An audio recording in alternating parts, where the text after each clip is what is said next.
Bismillahirrahmanirrahim. Assalamualaikum warahmatullahi wabarakatuh. Bapak Ibu yang kami hormati, ya, terima kasih sudah kembali hadir di hadapan kami. Pada kesempatan kali ini nanti kita akan mengikuti sesi feedback talent mapping. Ya. Baik, sebelumnya silakan dalam posisi yang nyaman. Ya. Kita awali dengan kita bersyukur pada Allah SWT atas limpahan nikmat dan karunia-Nya, sehingga pada kesempatan kali ini kita bisa bertemu kembali untuk sharing diskusi terkait dengan hasil talent mapping. Kami mengucapkan terima kasih Bapak Ibu sudah mengisi asesmen talent mapping, di mana sesuai dengan kesepakatan talent mapping ini nanti akan kita gunakan untuk merancang penataan SDM atau karyawan yang ada dalam perusahaan Bapak Ibu. Ya, sehingga selanjutnya kita akan mendalami hasil asesmen tadi untuk kemudian kita gunakan untuk menata SDM Bapak Ibu akan ditempatkan di tempat yang tepat seperti itu. Ya, semoga dari hasil talent mapping ini benar-benar nantinya bisa kita gunakan ya, sebagaimana rencana dari Bapak Ibu semuanya, agar nantinya organisasi atau perusahaan yang Bapak Ibu kelola ini akan semakin baik, semakin maju dan semakin berkembang dengan menempatkan orang-orang yang terbaik.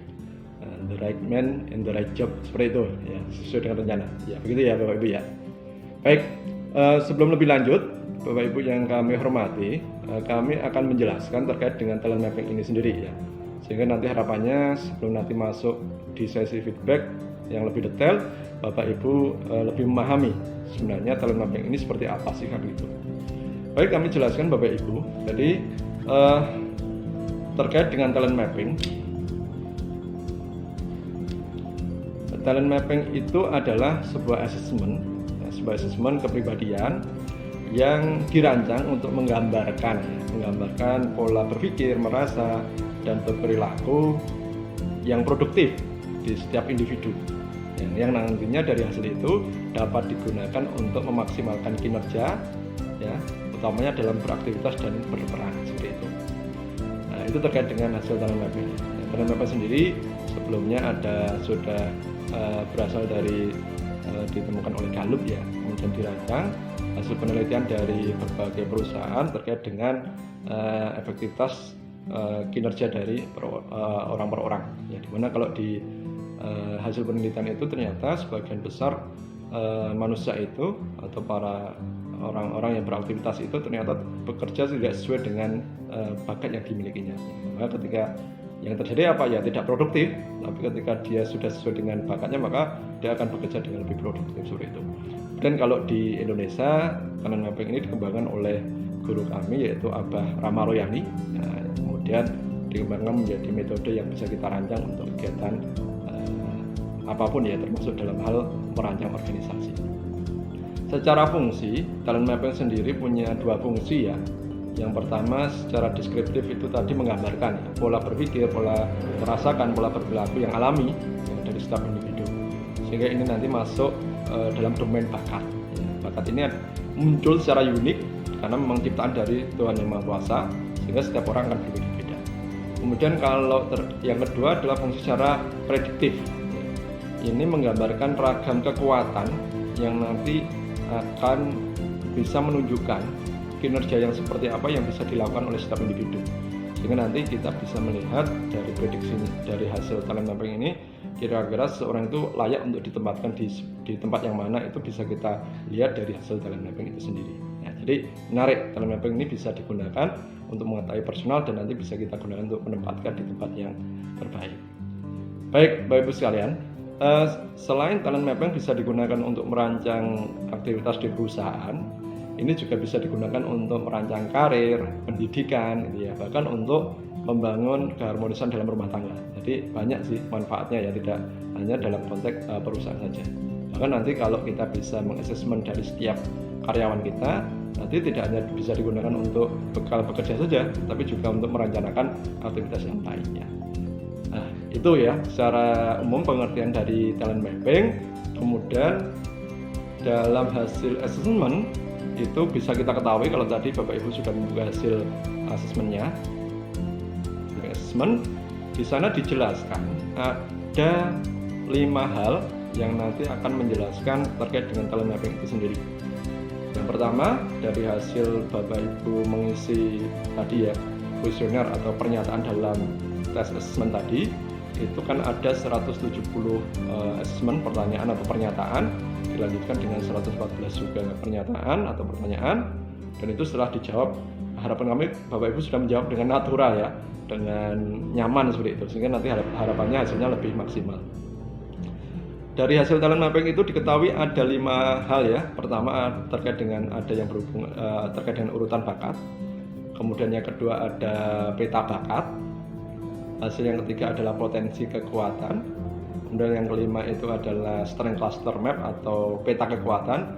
Dan yang kelima, yang keempat itu yang keempat tadi ya. Yang kemudian yang kelima adalah strength typology atau tipe kekuatan. Bisa kami jelaskan Bapak Ibu terkait dengan urutan bakat. Urutan bakat ini adalah bakat yang dimiliki oleh di setiap individu. Jadi setiap individu itu berdasarkan talent mapping itu, menurut penguraian dari talent mapping itu memiliki 34 tema bakat. Di mana setiap individu itu punya urutan yang berbeda-beda, dan inilah keunikannya gitu kan. Inilah keunikannya. Maka kita akan ketahui setiap personal, setiap karyawan kita, setiap SDM kita nanti punya urutan yang berbeda-beda. Di situ Bapak Ibu nanti bisa mengetahui ya, sejauh mana memanfaatkan urutan tersebut. Nah, urutan nomor 1 sampai 7 itu adalah bakat dominan atau bakat kuat. Ya, kemudian urutan 7 yang ke bawah itu bakat terlemah. Maka tugas kita adalah bagaimana memaksimalkan kekuatan tadi, bakat yang terkuat, dan mensiasati ya bakat yang terlemah. Ya, kebiasaan kita biasanya malah mengupayakan bicaranya bakat terlemah itu gimana caranya bakat lemah itu bisa dikuatkan. Ya, ternyata kalau dalam talent mapping bukan demikian. Yang perlu kita lakukan adalah menguatkan yang sudah kuat, kemudian yang lemah ya ini disiasati saja. Bisa nanti dalam bentuk kolaborasi dan yang lainnya. Nah, itu dari urutan bakat kita akan ketahui itu. Kemudian yang kedua adalah peta bakat. Jadi dari urutan bakat tadi itu nanti kalau dipetakan itu akan terbentuk 4 kelompok tema bakat ya. Ada kelompok thinking, nah ini kelompok tema-tema bakat yang berhubungan dengan cara berpikir individual gitu ya. Kemudian ada kelompok striving, ini kelompok semangat bekerja, tekun itu ya. Ini sifatnya individual juga. Kemudian ada kelompok influencing, nah ini kelompok yang berhubungan dengan orang lain untuk mempengaruhi. Dan yang keempat ada kelompok relating, yaitu kelompok berhubungan dengan orang lain yang bekerja sama. Nah, nanti kita akan ketahui dari tiap kelompok itu mana sebaran dari bakat terkuat dan terlemah. Nah, dari sebaran bakat yang terkuat tadi kita akan mengetahui nanti setiap orang, setiap individu itu masuk dalam tipe seperti apa.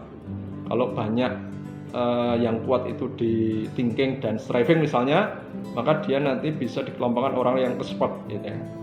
Suka mikir dan suka kerja keras misalnya itu. Nah, nanti kita akan ketahui Pak, maka akan menarik sekali kalau kita bisa membaca peta bakat tadi. Nah, nanti ada model tipe bakat orang yang owner, ada yang manager, ada yang worker ya, itu nanti akan mudah sekali untuk menempatkan mereka di tempat yang tepat. Dari hasil peta bakat ini ya dipengaruhi dari yang kuat dan sedang dan lemah itu nanti bisa memunculkan yang namanya potensi kekuatan atau gambaran potensi aktivitas yang bisa diproduktifkan. Kalau di talent mapping ini ditunjukkan ada 14 aktivitas yang bisa diproduktifkan yang disebut sebagai potensi kekuatan. Nah, ini yang nanti bisa kita baca awal dulu untuk mengetahui kira-kira kelayakan seorang ini bisa ditempatkan di mana sih, aktivitas apa sih yang dia sukai. Nah, kemudian dari potensi kekuatan ini nanti diperjelas lagi dengan yang namanya poin berikutnya, yaitu peta kekuatan atau strength cluster map gitu ya. Dimana ini lebih detail lagi Bapak Ibu, karena di situ sudah ditunjukkan adanya 114 aktivitas, yang mana dari 114 aktivitas itu dibagi menjadi 2 klaster. Ada klaster yang terkait dengan peran sebanyak 99 aktivitas dan 15 klaster yang terkait dengan bidang. Nah, seperti itu. Nah, di situ nanti dibagi lagi menjadi 8 klaster yang terkait dengan peran ya. Ada yang masuk dalam klaster networking. Ya, networking ini adalah aktivitas berhubungan dengan orang lain untuk kerjasama. Ada klaster hitman, berhubungan dengan orang lain untuk mempengaruhi. Ada klaster servicing, berhubungan dengan orang lain untuk melayani. Ada klaster generating idea, kegiatan individual, ya, aktivitas individual dengan menggunakan otak kanan. Kemudian ada klaster thinking, aktivitas individual dengan menggunakan otak kiri atas. Kemudian ada cluster reasoning, yaitu aktivitas individual dengan menggunakan otak kiri bawah. Kemudian ada aktivitas elementary, aktivitas individual yang di dalam ruangan. Dan ada cluster technical, yaitu aktivitas individual di luar ruangan. Nah, ini dari cluster-cluster ini bisa kita ketahui seseorang itu kecenderungannya di mana seperti itu. Nah, kemudian kalau terkait dengan bidang ini adalah aktivitas individual yang berhubungan dengan menggunakan fisik dan indera, nah, seperti itu. Ini yang mungkin secara umum orang melihatnya dari bakat seperti itu. Kemudian dari 114 aktivitas tadi itu untuk yang 99 yang terkait dengan peran itu ada penjelasan lagi, di mana di situ ada 2 kotak, ya. 2 kotak itu di setiap aktivitas itu yang tertulis PSS dan PSP. PSS itu artinya personal strength statement. Jadi adalah pengakuan kekuatan kelemahan dari setiap individu. Ini bisa juga disebut minat gitu ya. Dan kalau PSP itu personal strength potential, ya, ini didasarkan pada bakat. Jadi yang muncul dari diri pribadi. Jadi nanti bisa disandingkan minat dan bakat. Ya, kalau minat dan bakat ini warnanya sama, ya, berarti dia mengetahui dirinya sudah sesuai. Tapi jika beda, maka nanti kita bisa ketahui. Nah, kalau bisa memang fokusnya adalah bagaimana yang di PSP itu yang jadi fokus kita, sehingga nanti bisa tinggal menyesuaikan. Nah, seperti itu. Nah, sehingga dari situ kita akan ketahui peta kekuatannya itu sejauh mana untuk nanti menunjukkan setiap personal tadi. Dari peta kekuatan nanti dikelompokkan lagi menjadi 30 tipe kekuatan atau strength typology, ya, dikelompokkan lagi. Nah, di situ sudah mengerucut kepada aktivitas produktif yang bisa didorong untuk dimaksimalkan. Di mana dari setiap tipe tipologi tadi, tipe kekuatan atau strength typology itu dipengaruhi oleh PSS PSP ya tadi ya, sehingga nanti akan menghasilkan nilai. Nah, bagi yang nilainya tertinggi, karena nanti ada yang minus positif ya, nilainya tertinggi itu adalah membentuk aktivitas produktif yang terkuat atau dominan dalam diri pribadi personal tadi. Nah, jadi dalam tipe kekuatan atau strength tipologi bisa diketahui ya mana yang tertinggi nilainya, dan nanti 5 tertinggi tipe kekuatan itulah yang akan menjadi personal branding dari setiap individu yang tadi mengikuti talent mapping assessment. Jadi itu penjelasan terkait dengan isi hasil talent mapping Bapak Ibu. Dari situ kita nanti akan mengetahui sejauh mana SDM atau SDI yang ada dalam perusahaan kita dan bagaimana nanti kita bisa menempatkan dengan tempat yang terbaik. Ya, sehingga nanti bisa kita baca, nanti kita bisa sesuaikan pada penempatan yang terbaik untuk pengelolaan di perusahaan Bapak Ibu sekalian. Baik Bapak Ibu sekalian, demikian penjelasan terkait dengan talent mapping ini. Selanjutnya nanti kita akan masuk pada sesi penjelasan setiap personal. Harapannya nanti bisa kita semakin kerucutkan kemana arah SDM atau karyawan yang kita miliki nanti untuk ditempatkan. Terima kasih. Kurang lebihnya mohon maaf. Assalamualaikum warahmatullahi wabarakatuh.